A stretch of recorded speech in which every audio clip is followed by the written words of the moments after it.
Can you hear it? Welcome to Relay.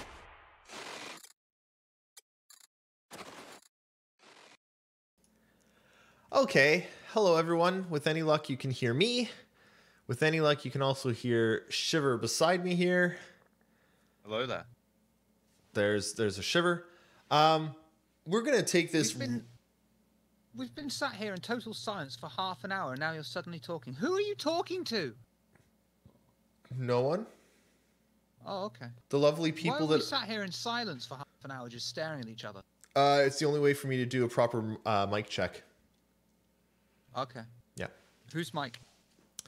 Empties. Wait, he's that way. Empties over there. And also, why'd the chat box not show up? Man. I like Streamlabs OBS, but it just like resets itself every day and I lose all of my settings and it's kind of annoying. Okay, so hey Ghost. Wait, why do I see Ghost, but why did I not see Brivols not Brivols, Bryce Arena? That's weird. Do we not call him Brivols anymore? I don't know, I call him Brian. Did you hear about the dyslexic man who walked into a bra? Thanks, Triangularity. I stole your joke. Did you hear about the old blind man that walked into a well? He couldn't see that well. Quite good. Thank you. Quite good. Thank you. What do you call a boomerang that doesn't come back? A stick? Yeah. Okay. You guys thought you were coming to watch some Star Citizen, but what you've actually tuned into is Shiver and I making very poor jokes for the next... I don't know. How many of you got in you? I hear the maximum is 13. Oh, you mean out? Sorry, I don't know. Hey, Stevie. Pleasure to meet you at CitizenCon. Pleasure to meet everyone that I met at CitizenCon. Okay, so basically what's going to happen here, we're going to start watching the flight panel. It's going to be underneath me here. We're all going to watch it on here, and we're going to talk about it. And then every once in a while, we might hit pause so that we can talk about stuff a bit more thoroughly. Hey, Romac, how's it going? So I have no idea how this is going to go. We're kind of going to try this as we go. Just watching straight through worked for the keynote presentation because it was sort of a demo and there wasn't much detail going on. But for lots of these panels, we have to sort of find another way to watch them where we can listen to them more and then talk more about what they're saying. So we're gonna see how this goes. This is all going to be very live and done live as we go. And I have no idea how the levels and volume or stuff are going to be, so we're going to tweak that as we go as well. And I really hope that we can get this to work. And I apologize because, you know, I'm not very good at this. But yeah, we're going to want to be able to pause. So with any luck, here we go.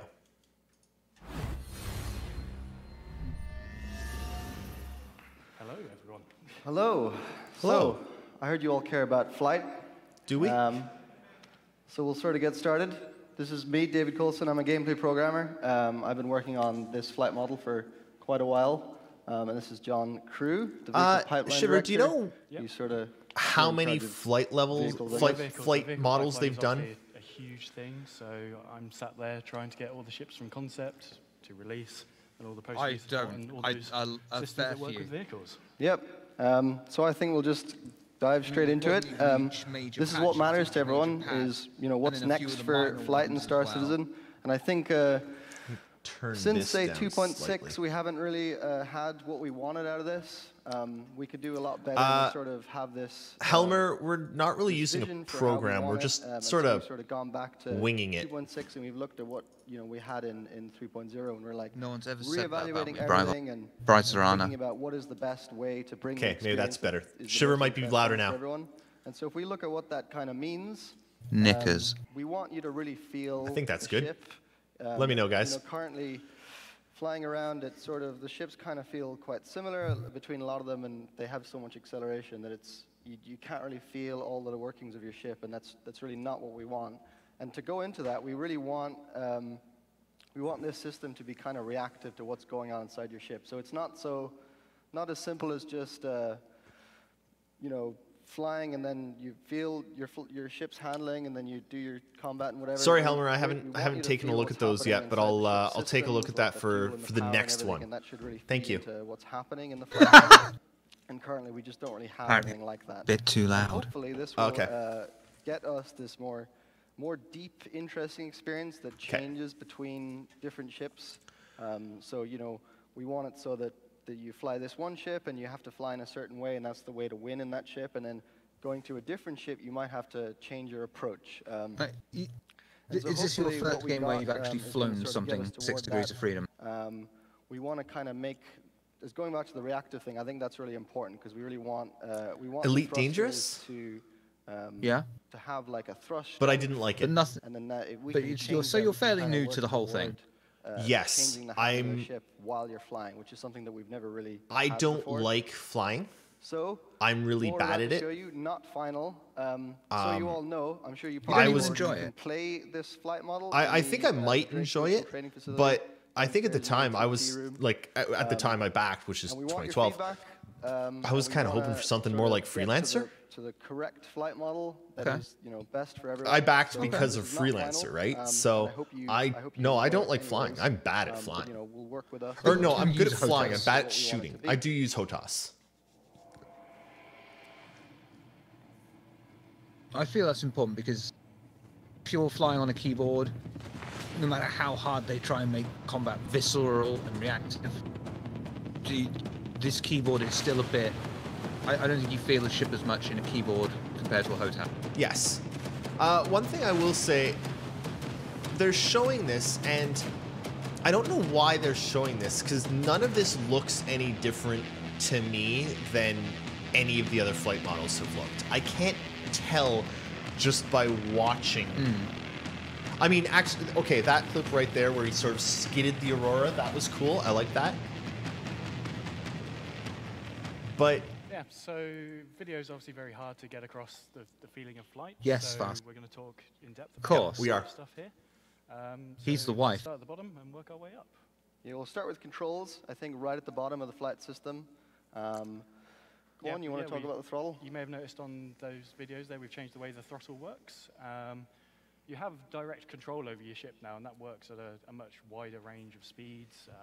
what did we have before? Sort of the feedback we've had from people today, like they've noticed that change. So let's have a look at it in action. Okay, pause it. Okay, 1 second. So if you look wait. on the left side of this, Paused. Okay, what did we have before? Hey, Moonbase So Kappa, how's what it going? we have now, right now, what you will play now, no matter who you are, unless you're at CIG, it's an instant. You apply the throttle, and the engine just... It's not 0 to 100 instantly. It does spool up, but it's near enough instantaneous thing. You move your joystick a bit, and it instantly goes over. It doesn't need to worry too much about the environment. It's I hate to say it, it's almost arcadey. Okay. In that way, it's very instantaneous, reactive, like that. Right. What they're aiming for is something a bit more. I don't want to say the word realistic because we're talking about spaceships fighting in space. But they want to make it so if you've got a heavy ship, they want you to feel like you're flying a heavy ship. They want it not an instant thing. Damage to be reacted to. If you're maneuvering thrusters that help you go left, damage, then you're going to have a bit of a problem turning left. Right. No, left. Right. Left. Right. Yes. Okay. So I want to actually, I should probably, before we get too deep into this, I should probably preface this with I've played a bit of 3.2 beforehand. I did try out this new flight model very, very briefly at CitizenCon, at the demo booths, where I also tried FOIP. Whew. The problem was I couldn't figure out the controls, and I had exactly 5 minutes in which to try it before I had to run up and catch, the opening ceremonies, so I didn't really give it much time. And I couldn't figure out the controls at all, and I kept spinning out and crashing into the arena boundary. So I've got no experience with the new flight model at all yet, but yeah. Okay, shall we continue? What's your time? What time have you got? 4:25. Okay, I'm at 4:26. That's close enough. In three, Yeah. 2, 1, go. The screen, there's now, or left side of the HUD, you now have a speed You bar. didn't say click, and so I you're didn't moving click. your speed up and down by pressing W and S. Say for mouse and Nothing. keyboard. We'll get to hate you. HOTAS in a second, promise me. But yeah, so as you can see, like if you press W and then you immediately let go, the ship stops accelerating. That's unlike what we had previously, where you had this kind of defined speed range, and you press W and S to move the target speed up and down that range. But we don't have that range anymore, right? So the speed just moves up and down depending on whether you're accelerating your thrusters or not. And it seems kind of subtle, but I promise you, this is a really significant change, and it changes how you're going to have to fly. Can we pause here for a There's second? another important part to this, which I haven't quite got. Yeah. I know we're like 2 minutes into this, but what he's saying there, right there, is because what they had before was momentum, right? Mm-hmm. And sort of the way things work in space. Once you have speed, you keep going that speed until you change direction and put. So they had kind of a very, I'd say, realistic flight model of you kind of had momentum and you kept going in a direction until you turn, or at least when you were decoupled, right? Yeah. Yeah. So what he's talking about there is They're talking about pulsing, I think, pulsing the engines.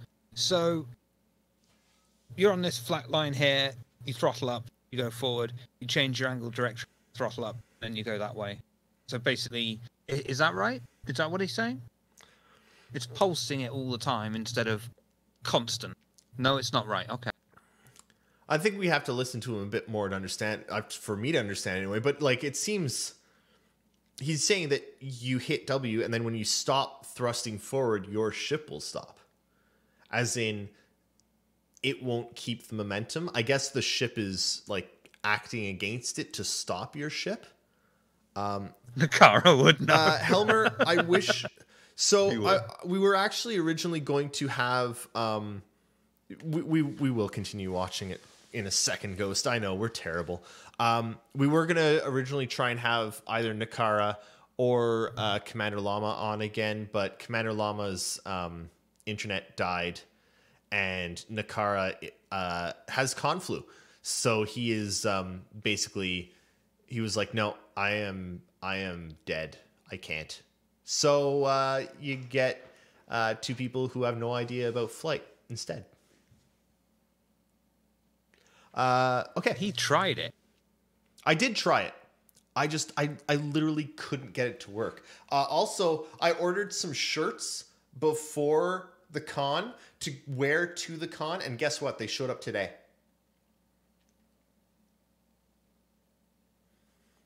So I've Not got enough red. They didn't go fast enough. Okay. So you have to keep your throttle in place to keep going forward. Yeah.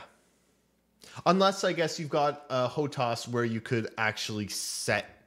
I assume you could set your throttle as like 13% and go at 13%. Oh, Or Bryce, you just move your throttle a certain degree. I like Sure. if they're matching it to the mouse wheel as well. That's kind of what they've done for walking, right? Ah, yeah. I like that. Okay, let's hit play again in 3, 2, 1, go. Got to. The dot on the Let's listen. speed bar there is the target velocity that the coupled mode flight is trying to get you toward, right? So if you turn, your speed is going to change. You know, your forward speed is going to change. That's why I had no from that speed dot and what when that I dot was is supposed to trying be. And coupled mode the demo, essentially 'cause I amounts didn't to know they had bound it moving to your the speed mouse. toward that dot. I You want get your it. forward velocity to be held at that dot. So you turn in coupled mode, and you'll see that IFCS will automatically bring your speed up to that dot. This doesn't happen in decoupled mode, and that's one of the big differences between the two modes. Is you get this like I guess more Newtonian pushing like asteroids kind of flight out of decoupled, which is not coupled. So, looking at God, the this other is gonna side be of hard the to keep tab up there, with. We've got this sort of thrust capacity Also, bar.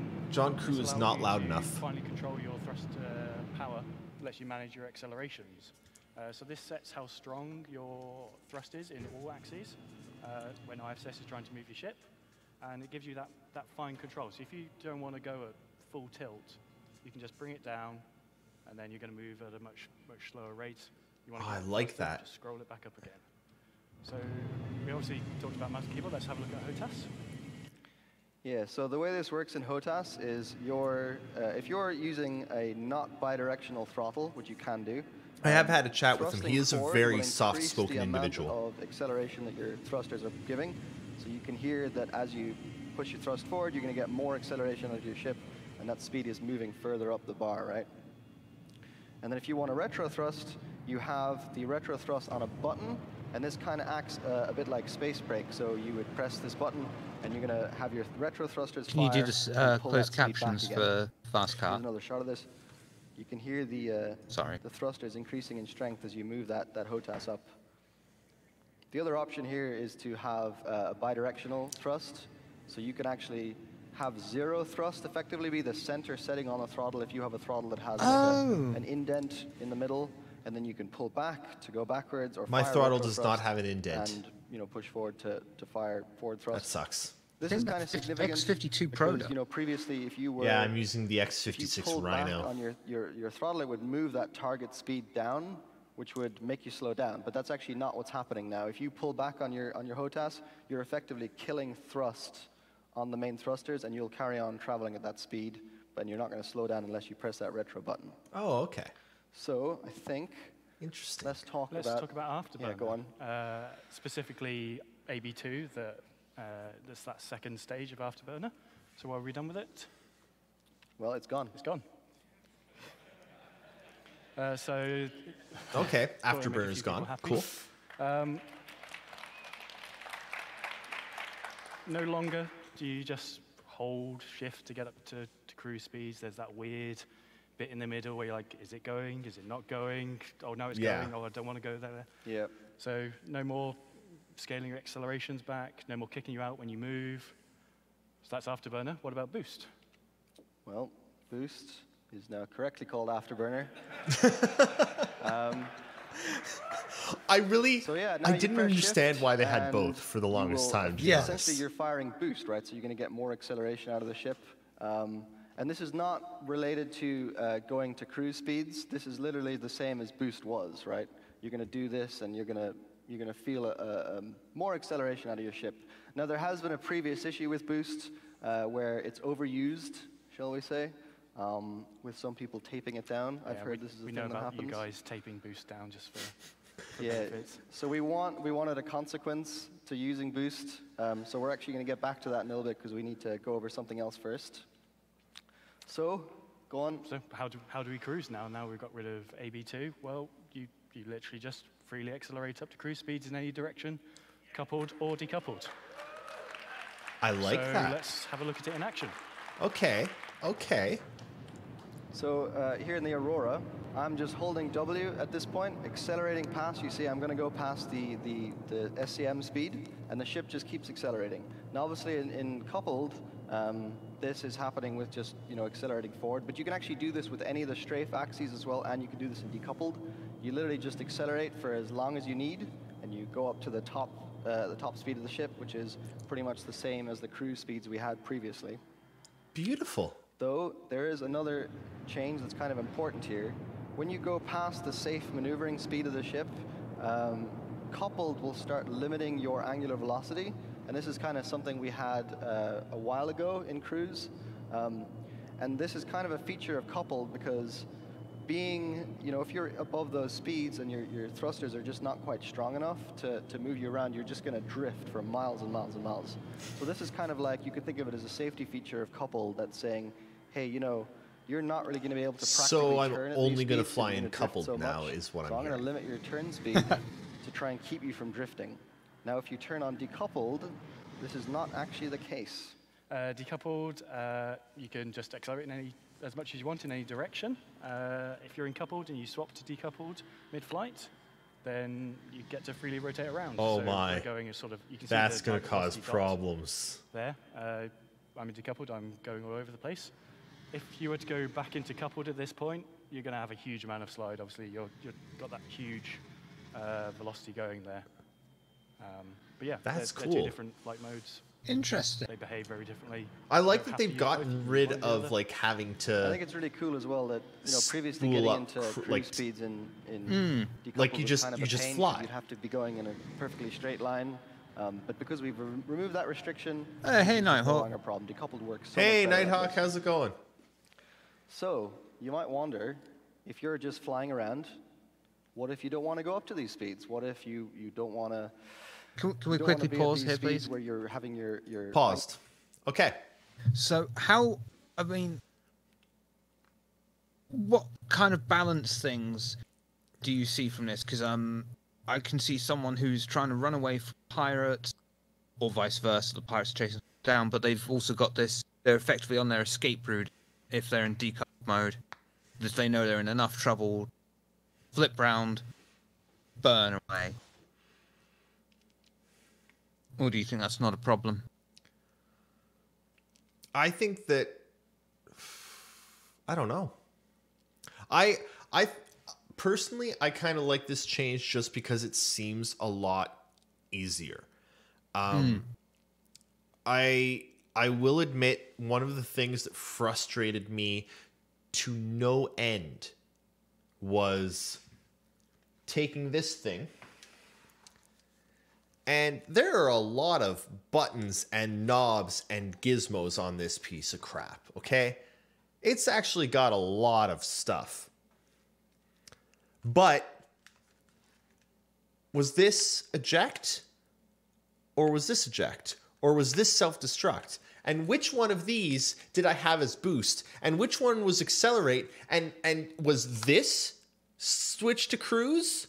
I don't know. There were so many things just for basic flying that I honestly got lost all the time because I don't play Star Citizen every single day. I got lost. If they're getting rid of Afterburner, so there's just boost, and they're getting rid of, I know stuff comes with practice, but I am impatient and don't practice. I am a terrible, terrible pilot. Make it simple for me, please. I'm really pleased that they're making it a little more simple, it sounds like, because I'm just going to fly in coupled mode.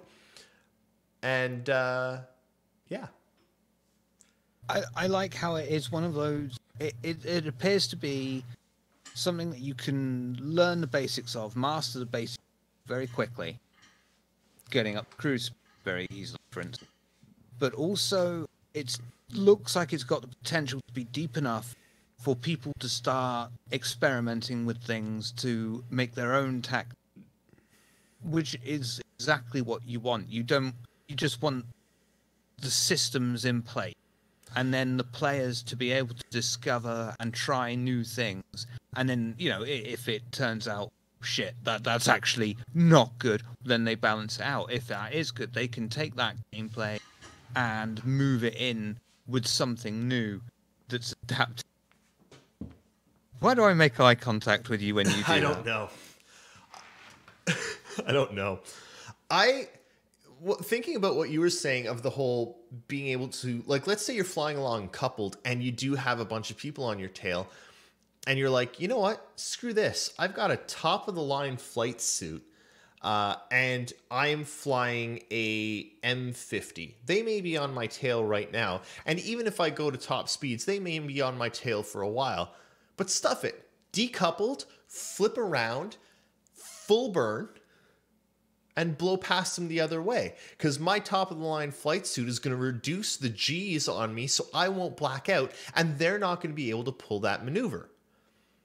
And making it so that is possible is one of the things that CIG has to balance in and has to make it so that, you know what? You are going to benefit by just wearing that top-of-the-line flight suit that doesn't support heavy armor. You know? Yeah. So yeah. Like they have said, if you want to be a pilot, then you're going to have a special pilot suit. You're not. They don't expect or want people in the heaviest mech suit piloting a ship because then it affects God mode. Yeah, I mean, why would you not choose heavy armor if there's no detriment when flying? And the detriment when flying is going to be maybe you can't use as high quality as flight suit, so you're going to be more affected by G's, and you'll black out if you try and pull that shit. So the people flying behind you, the pirates trying to catch you, and they're pirates, so they want to catch you and have armor so that when they board you, they won't die. They're going to be in heavier armor than you are. So turn around, burn past them. I like it. I think that's... I need to try it. I need to fly with it. And based on some initial feedback I've heard from Commander Lama about the current state of the PTU, I'm going to hold off on flying it till live, probably, just because he has told me some nightmares. I mean, this isn't coming until 3.4. Yeah. These changes. Right. Yes. Sorry, because I keep trying to think of it, because I did kind of try them at CitizenCon. But... Hey, Carbide Edge. Hey, Carbide. See you later, mate. I did kind of try them at CitizenCon, but I didn't know what was going on because the controls were all so different. And... yeah, so I'm going to hold off flying this until it's ready, but I am excited to try that. This so far we've got a half hour left to go. So far it sounds pretty good.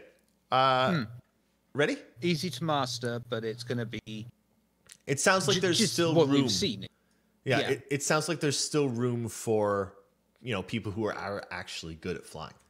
Okay. 3, 2, well, actually, what's your time? 11:48. Okay, I'm gonna hit go, and you hit. I'm gonna hit go and give you a 3-second countdown. Then you hit go. I'm 45. Okay. Okay. Angular velocity limited, and it's kind of a pain to manage that, especially if you're a more inexperienced pilot. So what we have is a speed limiter. This is a toggle, right? So you can press this button. We're professional. And it will hold your ship into a maneuvering speed that is going to keep you from sliding too much. And you could think of this almost like a safety. We call it SCM safety. So we'll just have a look at how that works. So you're traveling at a cruise speed, and you press the SCM safety button, and that will bring up these 2 triangles on your speed bar. And this is going to hold you inside a certain speed range where we can pretty much make sure that you're not going to drift too much. And we'll reevaluate those speeds for all the ships to kind of keep you from sliding too much and keep you from getting into territory where the ship's just very difficult to control. And so this is on by default. You can obviously change that in the settings. And we So it's expect like a that the more comfort experienced mode. pilots will be able to fly with this off, and they can sort of edge up to the higher speeds and not lose control too much. Yeah, it's not like hard cap. Like it's a range of velocity and speed. Hard cat-like? Like you're still going to slide Yep. within those ranges. What Yeah, was you that, just slide John? less when you're What going was that, slow. John? So So we talked at the start a few goals we want to Cap. do. So a big one Cap. of this is Okay, how do we sorry. make this Thank you. system, Thanks, guys. Systemic. That What was does mean? confusing me for a second. Why So is a we've fully cat wearing integrated cap? IFCS and thrusters into all the other ship systems. They're It's coming back. Item 2.0, like all the rest. That means they now behave with power, fuel, heat. They all interconnect with all the other items in the ship. Previously, there were sort of two separate systems in the ship, and never the two would meet. That's not the case now. So another thing we want to talk about is having a grounding for how these thrusters work in reality, which we can go over.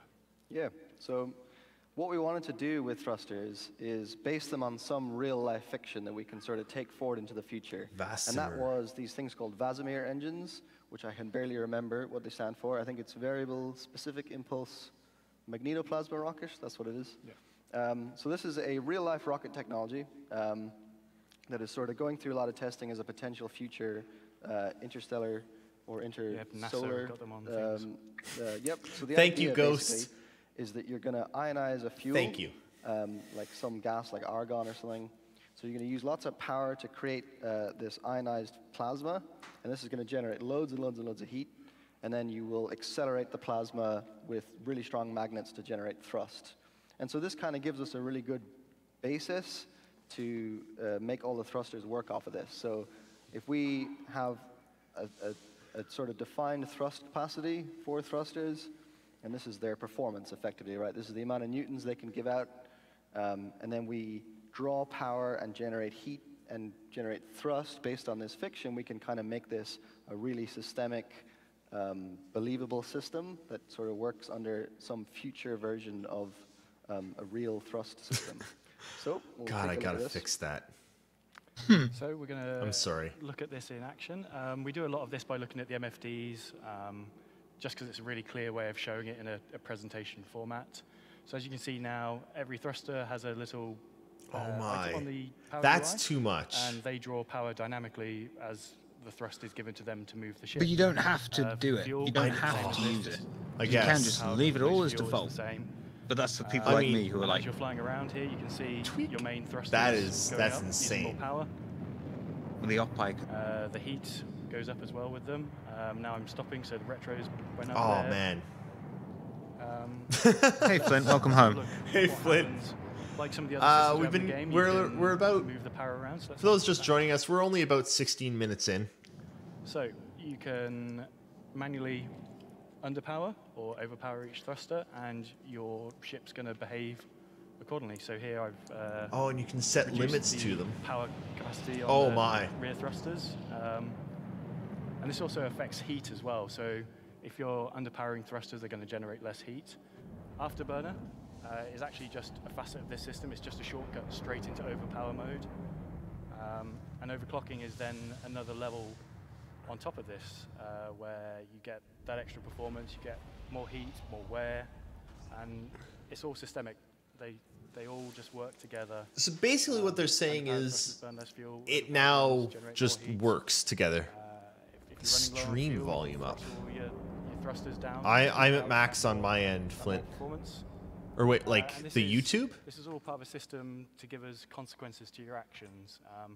At the moment in game, you can just fly around to your heart's content. And you go, oh, I've run out of fuel. I'll just go to Cryastra and get a bit more fuel. Yep. My ship's hot. John's also really Don't care. It's not really Quiet. as interesting as it could be, I think. Yeah. So this gives us those consequences. So let's have a look. So this is what I was saying earlier with the consequence to taping down boosts. So if you do that, what will happen is your thrusters will start overheating. And the more and more you do that, the thrusters are going to wear out and they're going to get damaged. So immediately if you start overheating, we're not going to cut out your thruster. I think that's a bit mean. But we will immediately have the thruster start struggling to give the thrust that it can. And you'll feel this is simulated dynamically on all the thrusters, right? So if you, for example, are overheating specifically your front left maneuver thruster, you're actually going to feel the ship is becoming imbalanced, and you're going to have... If you have a penchant for like strafing left everywhere in the game, Yeah, exactly. that side's going to... that's cool. So you will actually feel that the ship is not thrusting to the left as strong as it is to the right because you've been overheating the thrusters on the right too much. That's So we'll insane. take a look at this. So right now, I love it. you're flying around perfectly normally, and then you press shift to afterburn, and you'll see you're getting overpowered here. Now, for the sake of showing this, we've massively increased the wear number. So the wear number is that middle number, that's number 15 in the middle of the thrusters. So you overheat your thrusters too much, that number is going to start going up. Again, don't worry, it's faster here than it will be in the game. Okay. And you can see that the thrusters are starting to not use as much power as they were. I think that the ideal behavior here is that they actually draw as much power as they would have, but you're just not getting the same amount of thrust out of the thruster.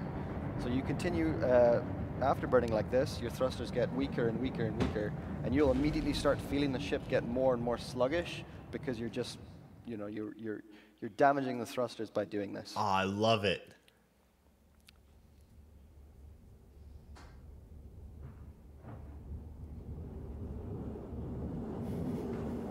So yeah, if you keep doing this, bad things are going to happen.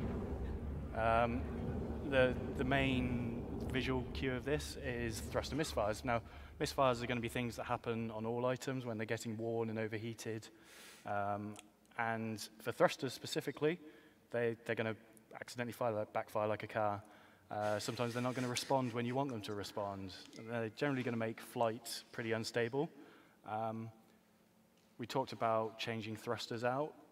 Different thruster sets will have different grades. So if you want to invest the time to get some resources to get better thrusters, they've got a higher capacity for heat and That's a nuts. slower wear rate. They're going to have less misfires.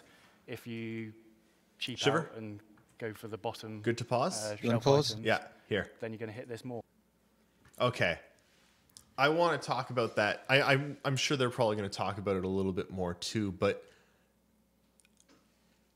that's something that I've been that right there, what they're finally talking about now, 6 years in, as this is going to be in the game now. This is something that I've been excited for, I think, since the physical editions were announced back in the Kickstarter. And one of the things you could get with the freelancer, like one of the freelancer versions, was the physical, like, engineer's book on how to overclock things and like keep things in working order. And the idea that you might actually have to go back there either yourself and repair some thrusters that you've overused, or, you know, pay someone to fix it up. That's really bloody cool. Like, that's really bloody cool. I mean, on those multi-crew ships, it's going to give your engine something to do, because, you know, you've been out in deep space for X amount of time. Engines are getting a bit finicky. They've got to keep whacking them with a spanner to repair them, as is the way. It's cool, and it gives your ship a personality.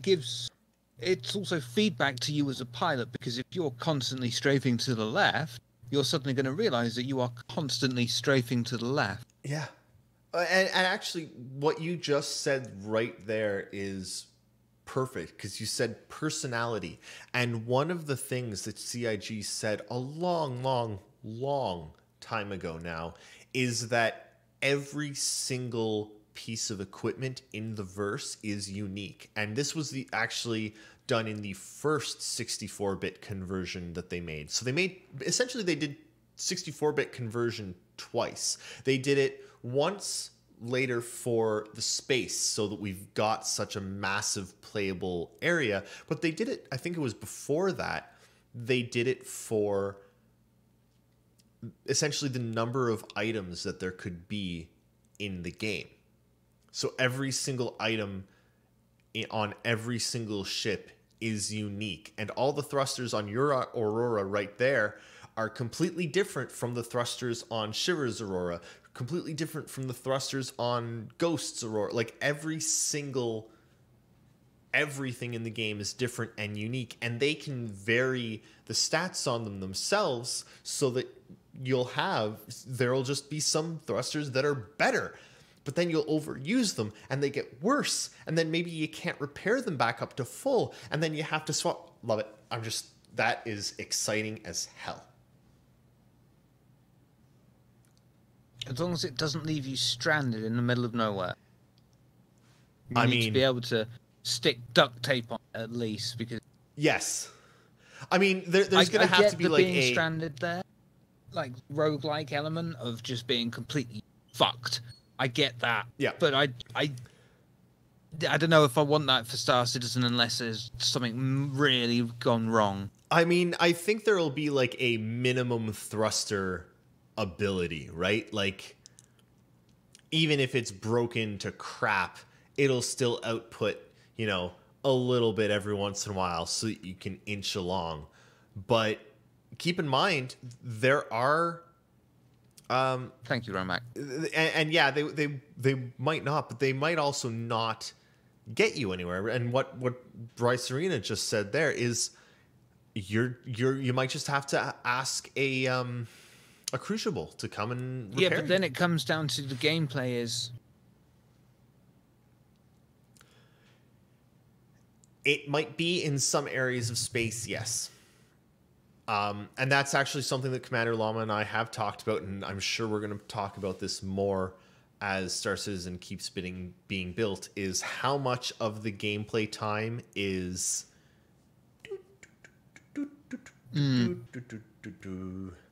I'm gonna sing some songs in my head, 'cause there's literally nothing else going on. Please, something happen. I'm flying to a planet and there's really nothing at all going on. Right? So, I mean... Okay. Are you good? Because I'm good. I'm good. Okay.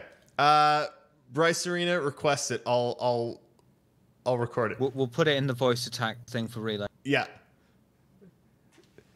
Voice attack, sing me a song. There's nothing Yeah, okay. You get the point. 3, 2, 1, action. You're going to experience this in game. Your ship's going to be shaking around, feeling unresponsive. But generally, this is not something you want to happen second to second. This is, you've worn your thrusters out. You've done lots of stuff for a long time. Yep. Playing not very well. Yep. That's me. And this is the consequence to that. Yep, absolutely. So we've got all these bad things. It'd be a bit unfair if we didn't give you a way to sort of manage this. So how do you control your thruster balance so you don't get them overheated and too worn? The acceleration controller that we talked about, Afterburner and the thrust strength system are your friend in these scenarios. So going back to this, if you look at the right side of the HUD, Right side, okay. we're afterburning here. Lots and lots of heat is being generated here. Don't they mean So left to manage that, side? I just bring the thrust capacity down, really low, generates a lot less heat. Weird. As I bring it up, the power and heat go up in turn. I was like looking at the right and there's nothing Again, changed. afterburner Okay, is just a I get shortcut it. to overpowering.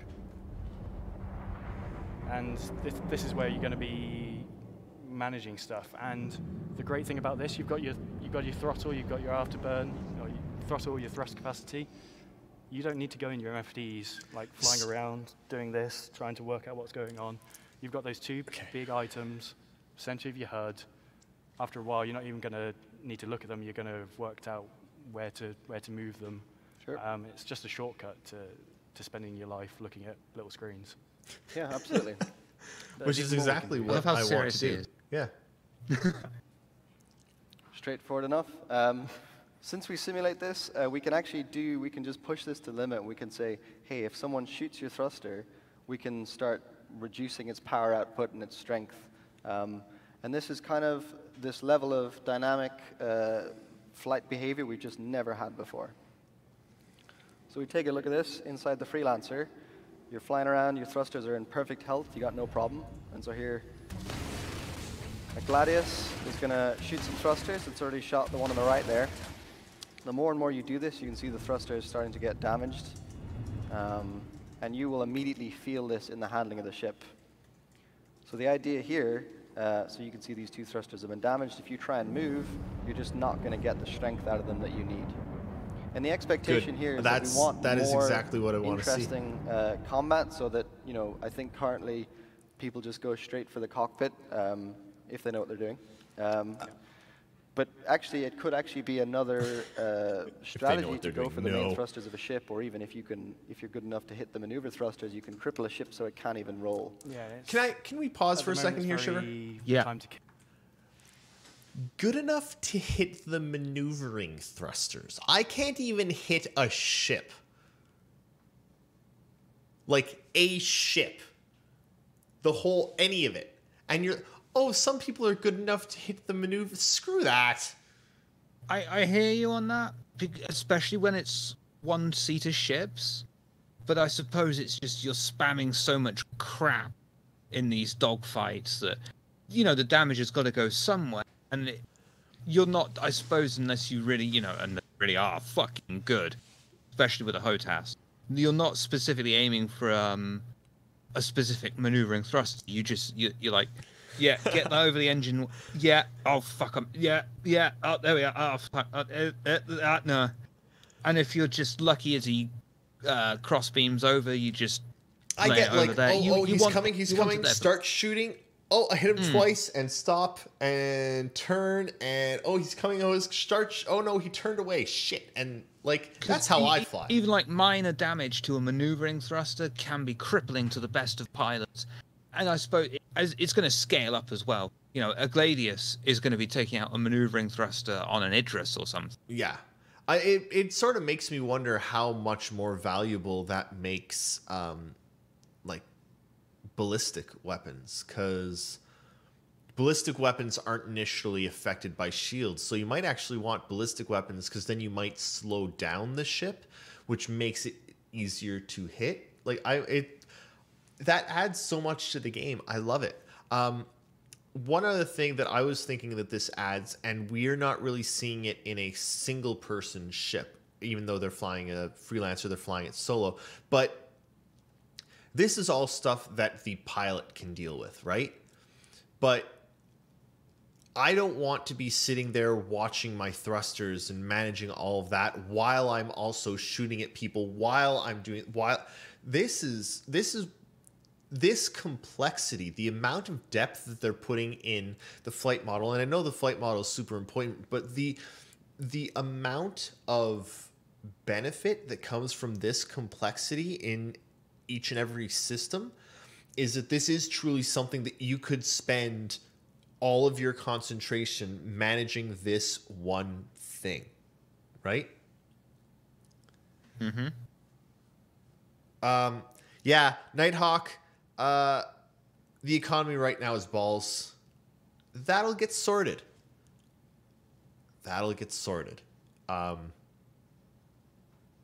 Yeah. And yes, like Bryce Serena says, the Tony Z presentation, which it's actually up. I haven't decided how we're going to do it, because either we watch it and pause and talk about it like this, or we just walk it straight through in complete raptured silence, because there is no... What in the world can we say when compared with Tony Z? Like, I wouldn't feel worthy speaking or interrupting his train of just genius. Anyway, sorry. Silence is never an option. What are you at? Where is silent? 2250. Okay, I'm at 2248. This is going really well so far. Okay. 2, Kill, 1. and we've always talked about time to disable. You want to be able to board ships that you've taken out. At the moment, you can't really do that, but this is a system that allows you to cripple that ship. You've got distortion weapons to do that. You can physically damage them. So it's all building. And that'll up work a lot to better that. for bigger ships Grabbing as hold well, of other too, ships. right? Because the thrusters are drawing power so dynamically as well. If you, for example, take out the power plant of a ship, they're not going to be able to power any of their thrusters. The ship's going to be completely incapacitated. You just won't be able to move, which is pretty cool. So there's a bit more. I think this is a really important thing that we've done. We've gone over every single ship in the game and rebalanced them and retuned how the ships fly. This I feel like this is kind of a subtle thing for a lot of people, but I think for the people who really know the details of flying, this is a huge, huge deal. So what the goal So not here, me. Got it. we're to try and get some more variety between the ships and try and feel more momentum in the ships and feel more character between them.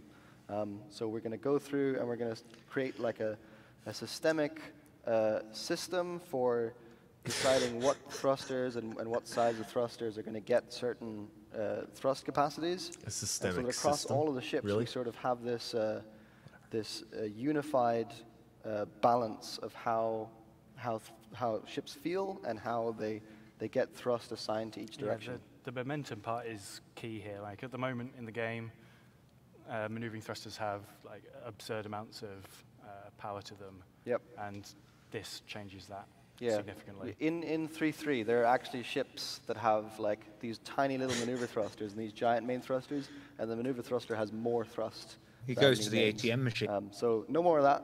We're going to make this a lot better.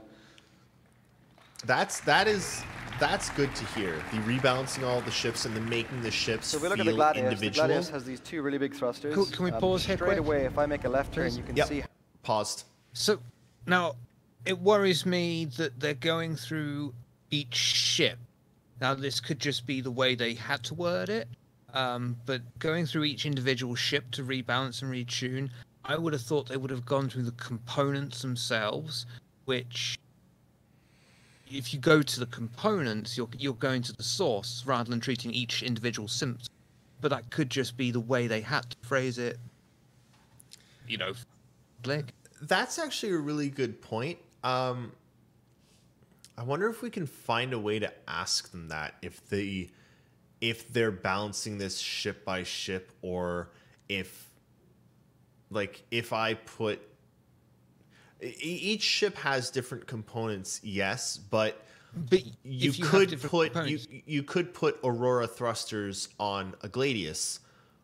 Would the Gladius perform as if it has Aurora thrusters? I feel like the answer has to be yes.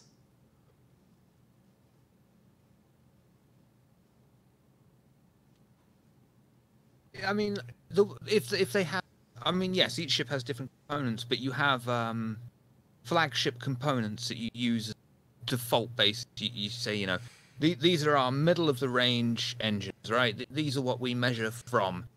These engines here are going to be less power, more thrust, or you know, however it works, so on. But you have a default one that you go from. And I would have thought it would have been easier to balance the components, because then you know what the component's performance is going to be like. You can put that inside of the ship and know its mass and stuff and accurately predict through the magic of maths. I hate to say this, but it might also be for some ships, they actually do have to balance it by ship, because imagine an Aurora in Atmo, that thing should just fall. So they might actually have to manually tune the bottom thrusters of an Aurora higher so that it doesn't, you know, plummet like a rock. So point. I don't know, but I like the question. Good to go? Yep. 3, 2, 1, action. how much more drift there is than there used to be. You really want to feel the momentum when you're moving a ship around.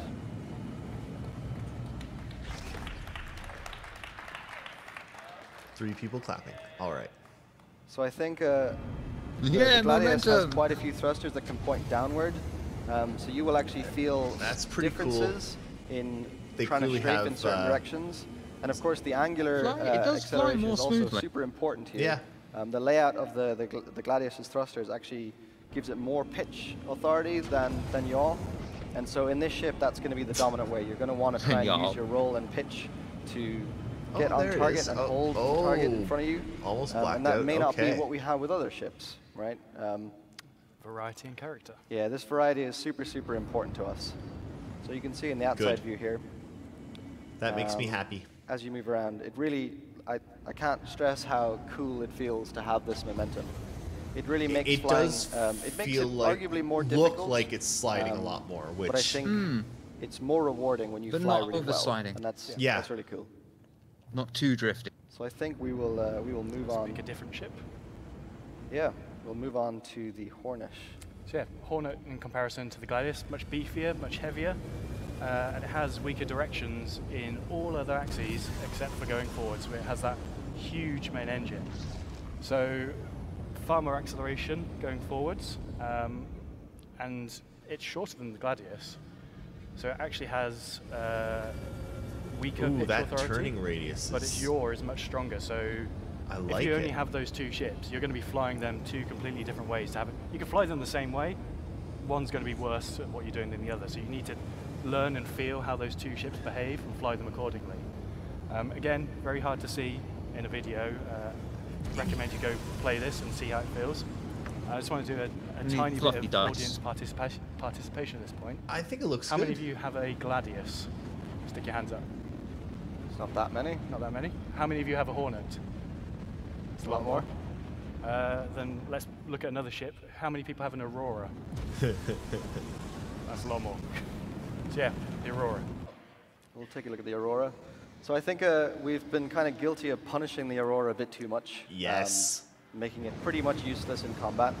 And you know, it's still a starter ship, so it's still not going to be anywhere near as good as the Gladius and the Hornet. But using this new system of assigning thruster strengths, we can actually have it give some strengths. Like one of the big strengths of the ship is that it's really, really light. It's much lighter than the Hornet. And so even though it has weaker thrusters overall, it actually has I think it actually has slightly more acceleration in some strafe directions than the Hornet. But it obviously sacrifices not even close to as powerful main thruster. And so, you know, in the Hornet, if you're going to be getting your back out and using the main thruster, you can't really do that as much in the Aurora. It's just not quite going to be as useful. Man, it's an ugly ship. We can also use the previous ship item 2.0 systems to make the Aurora not as useful, say, as a Hornet, because, you know, maybe you just can't distribute thrust well enough, or you just don't have the items to match with the Gladius. This is the most popular ship in the game. Yeah, so absolutely. We definitely. They do need to make it good. In all the previous tunings. And Yeah, we don't want to nerf this ship for sure. It should still be useful, even though it's not as good as the better ships. I mean, So I think there's only so that. much we can see from this. We also, to do all of this, we wanted to make a ship design tool, right? So we're going to actually try something slightly risky here and do a live demo. It feels. Ooh, a live it demo. looks like it's going to feel smoother. Yes. There probably won't be some crashes, but we made this ship design tool. And what we wanted here was super fast iteration. You know, previously, when designing ship handling, we had to hand edit XML files and run console commands. I remember actually going through all those XML files to find out all the stats of all the ships. Designers Long time tune a ago. ship, you had to go in each individual thruster XML and go put its force output in newtons. Yep. To do all those, then you had to reload the game, then you had to test it with no feedback on the times and the accelerations rate and go, yeah, that feels okay, or that feels terrible. You know, gimbal thrusters, because we have gimbal thrusters, thrusters can give strength in lots of different directions, but not at the same time, right? And it makes it basically impossible for a designer to predict what the acceleration of a ship is going to be in each direction based on just setting the thrust capacity. So what we have now, if we run back to the editor, so here's the editor. So we have this new tool here, which is the IFCS editor tool. And this is going to allow us to do live editing. So we run in the game. I'm going to spawn a Gladius here. It's interesting. Every studio has their own favorite ship. So Yeah. the US studios love to test everything on the Hornet. The UK loves to do it in the Gladius. OK, so we have these dev tools now, which we've never had before. So as I move around, we can see the thrust output and the gimbal direction on all of the thrusters while we fly around. And this level of information we've just never really had before. Now these big red and blue cross in the middle of the screen here, this is the thrust strength for linear thrust for this ship. So you can see you got 65.8 meters a second forward, minus 27 to the left and 27 to the right as well. So we have all the thrusters in a list here, right? So these are the thrusters. We can click on them and they'll highlight where on the ship that is. And then we can actually hand edit the thrust capacities. So these are the main thrusters. If I make these 10, you can immediately see that the ship's handling, where the ship's forward acceleration has changed. If I try and accelerate forward, it's going to be a lot slower. And there's no reloading of the editor or anything. This is immediate. You immediately feel the difference. We have a lot of ships in the game, so if we have to reload the editor every time we want to do it, it adds minutes times hundreds of ships. It gets very long. So to go the opposite, why don't we take some of these thrusters at the front here, and we're just going to make them really strong. We're going to... I mean, it does say what type of thruster it is. And So actually, he changed the one, and it did change all of them that are the same, I think. So it's, you can feel the difference in the roll is just immediate difference. We get up to speed really fast. So we have this live editing. Now, obviously, we mentioned earlier that hand editing thrust capacity is kind of a no-no. I'm always losing maneuvering thrusters in Arena Commander or something. Those are the first to go. They need accelerations are going to be. They don't need to be so that, fragile. We have this calculator here. We can enter the ship's desired handling. So I'm actually going to put these back to a sensible number for a second. Is that right? There we go. So if I say we got 15 meters a second in the forward Y direction of the ship, if we just change this to 100... And this is different from where we are at the moment, where it's all based off goal times. This is a different way of doing this. So you enter in the desired acceleration, and you click Tune Ship, and it'll automatically calculate the thrust capacities of all the thrusters. That's handy. And it will obviously, now you can see that the forward acceleration is now 100 meters a second. This obviously... Not like, you can sit and calculate that number on paper, but you'd just be insane to do that. I don't know why you'd want to do that. So we have this now, and again, you can see how live this is. It's literally taken me like seconds to change the handling of the ship. We also have all of this extra information here, so we can fly around the ship and monitor what it's doing. And this level of so now I can see why it was per ship. Is something we just never had before. So this is really cool. We're going to jump back to our presentation. Here we go. Here we go. So that's a good tool. Lots of good tools in Star Citizen. They do keep making really cool tools. We're going to take a look at atmospheric flight. Yeah. Fly down to a planet. Pay close attention to the audio.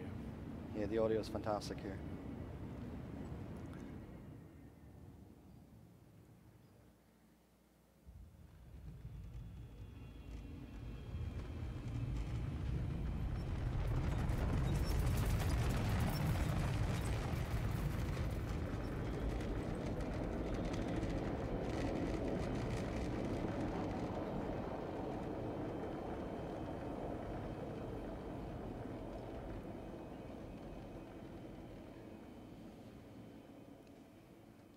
So there we go, atmospheric flash.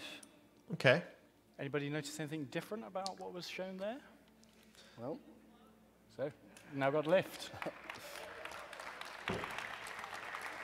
So in the current version of the game, we do simulate drag, but we never got around to implementing lift. So now we have lift and drag, and that is a huge. It's hard to. It's massive. State how much of an improvement that is and a big change. It's what makes atmospheric flight different to space flight, rather than just being a diluted version of space flight. So the atmospheric flight system as a whole has had a huge amount of work done to it. Lift, you could really fuck with had some changes, so couldn't you? Let's have a look at it in the Gladius. I think so, yeah. You could... Yeah, so we fly around in the Gladius, and we try and yaw. Really good enough, you could keep them down in the atmosphere while you were above it. Into the wind, right?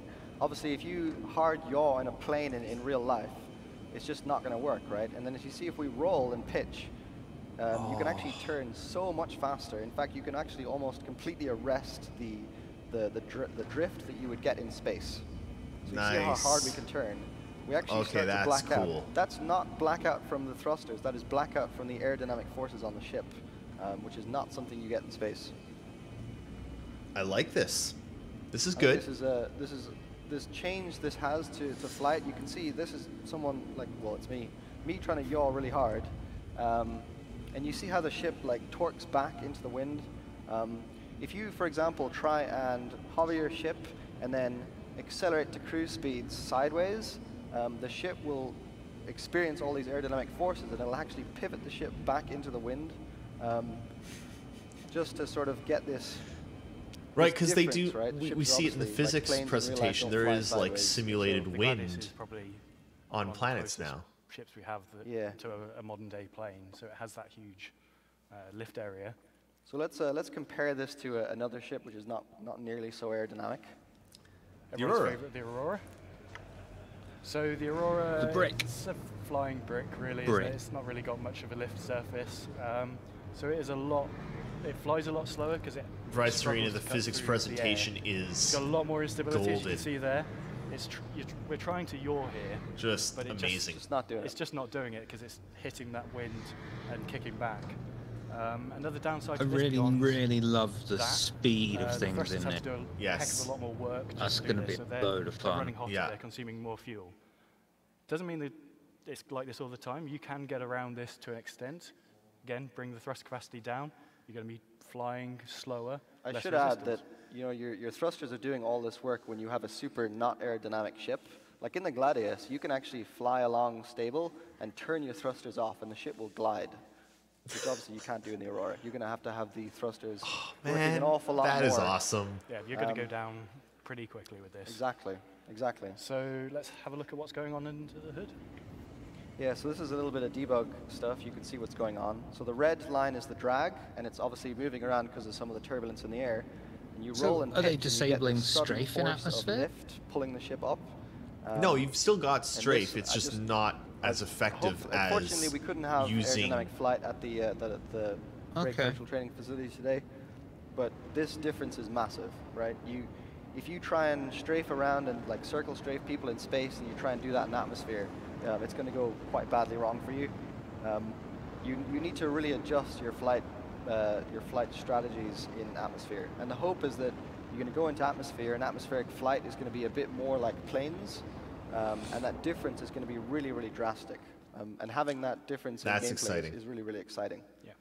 And it'll probably we're also depend gonna on take the a quick thickness look of the at- atmosphere of the planet as well. Ship management. Yeah. So again, how do you manage all this? Or stuff whether in or not you're in water. you got to keep your Yes. thrusters cool. Use the correct amount of power. Or if there's rain. Spaceflight again. So the Snow. thrusters now. This goes back to massively overpowered thrusters. in the Really game. big You now bears either have to fight the atmosphere, falling or from the if sky. you've got a less or more aerodynamic. Oh, ship, sky you'll bears. fight it. Sky bears, they're Yeah. So terrible. let's have a look at how we manage that in the game. Worst. Freelancer, not a particularly aerodynamic ship. The Freelancer atmosphere here is going a forwards. beautiful maiden of The aerodynamics. MFDs a bit in a second to see just how hot your thrusters So are if you getting. look at the target velocity as well, you can see that the ship is not actually able to reach the target velocity, and that's because of the drag. So if Yeah. you pump more power into your thrusters, you actually can increase your top speed in the atmosphere because your terminal velocity is obviously going to be a bit higher. So what we've done here is we've reduced the thrust capacity down. You see the heat's sort of reached an equilibrium down, those two mains, it's at 350. Gone to overclock them now, and now we can hit that speed.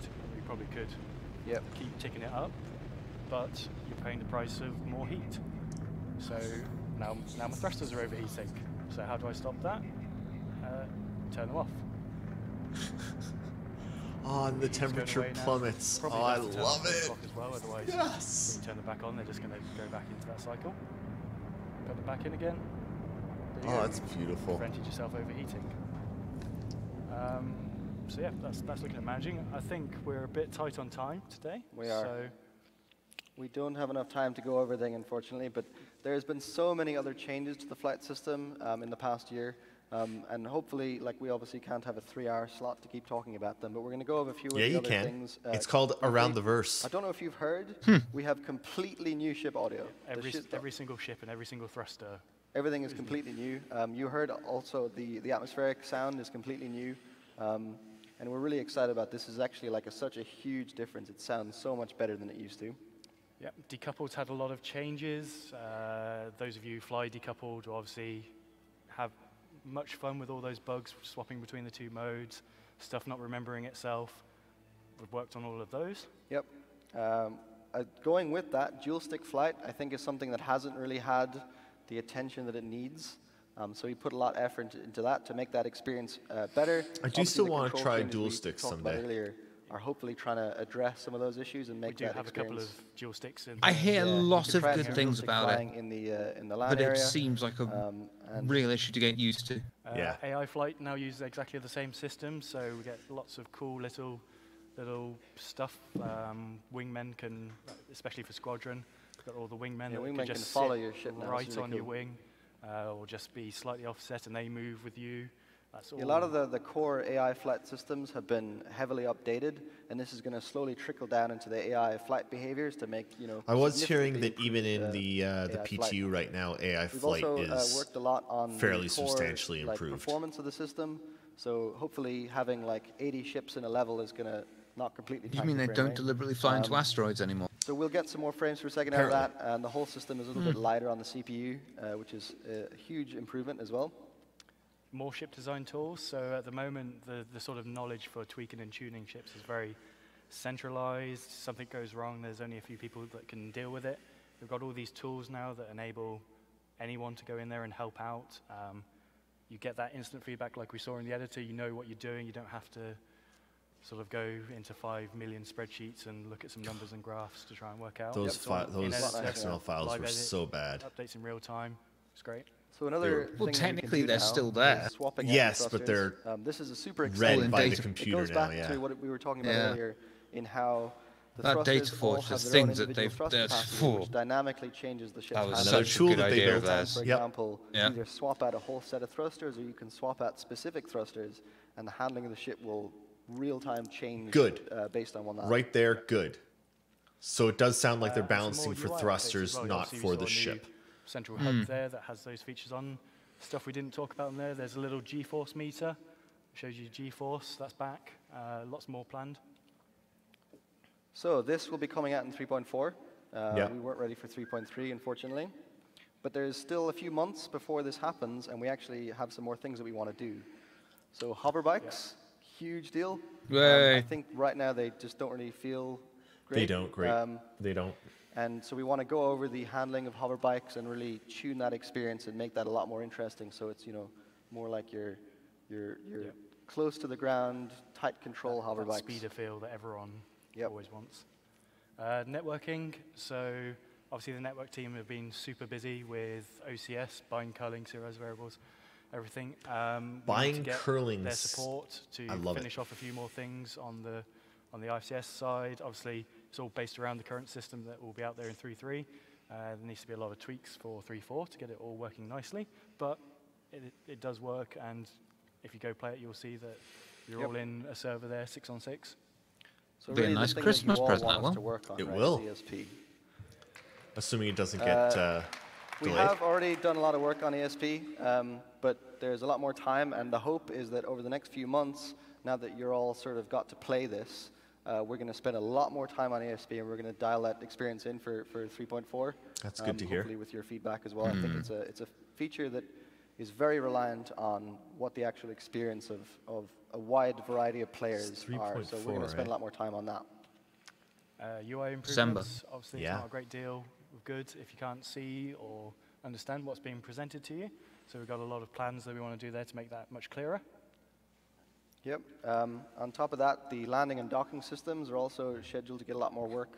We want to make landing is not really Good. Did he great, say docking? and we want to make that a lot Docking, better. yes. And the systems to help us do like auto Interesting. land and stuff are also Well, going to work a lot with they the need it docking for system. even for the So Connie, we can right? actually dock ships together and stuff, and that's going Yeah, that's true. Yeah. a lot better. We need that for bigger ships like the Hull Sea who need to dock to stations to be spawned and load everything, because obviously Connie. if they're full of cargo, they can't land.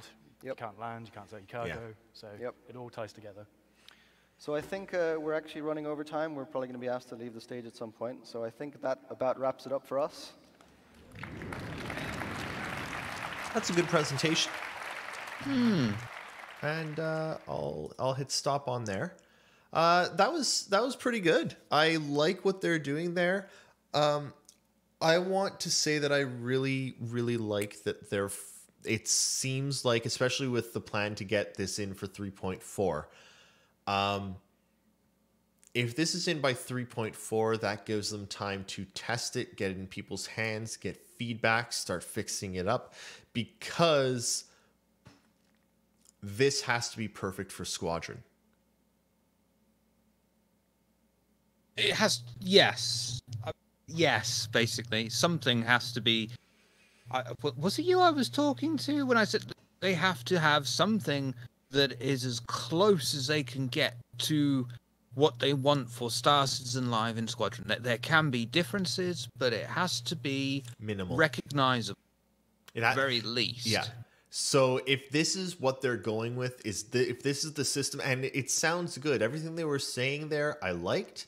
I like the sound of it, but yeah, this has to be done soon because Squadron's coming soon. Flight has to be perfect for it, and so does FPS. So, no, I liked that panel. That's a good panel. I'm gonna open up. So they put that panel live today. They put the Tony Z panel live yesterday. I don't want to touch the Tony Z panel yet until hopefully we get there in time. I don't know what they're going to upload tomorrow, but I would really, really like to do the Breathing Life into Physics tomorrow if they upload it, because that might be one of my favorite panels that I saw. I think that one was just phenomenal. So,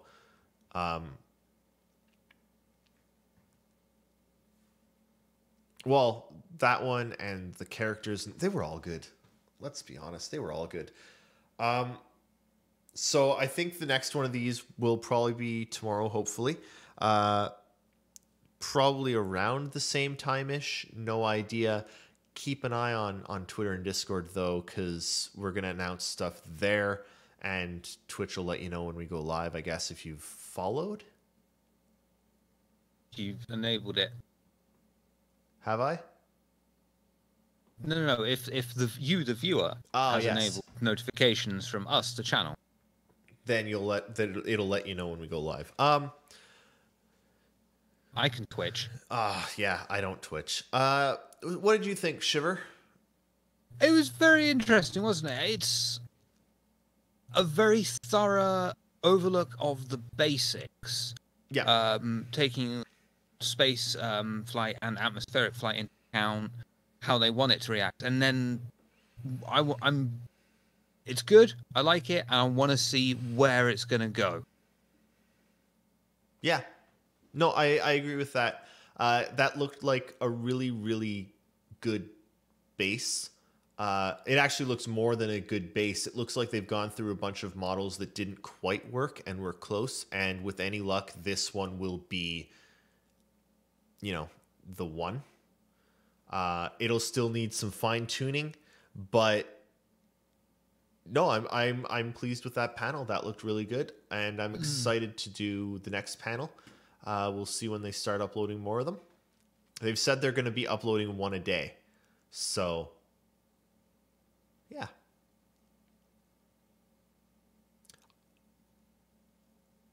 I guess that's it for tonight. Does this mean we have to sit staring at each other for half an hour again? Yes. Yeah, it does. So, right. If you're ready, I'm ready.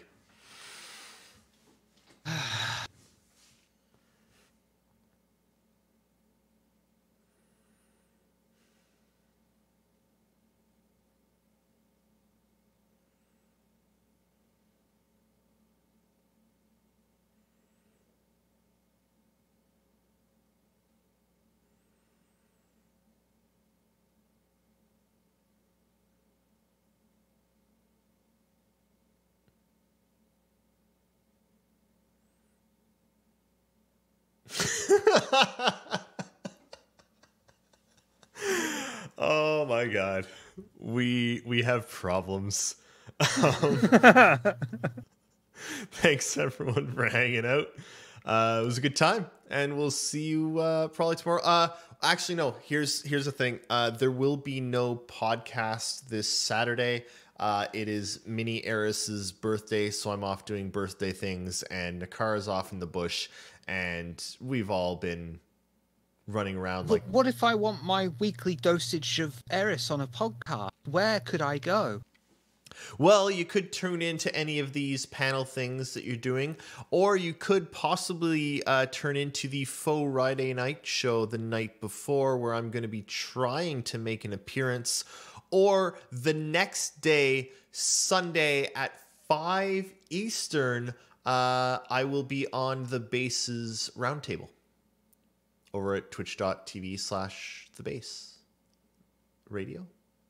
What's Twitch? What's the Base's Twitch? I can never Base remember. Radio. It is Base Radio. Yes, I'm amazing. Okay, that's it for us. Thanks so much for hanging out.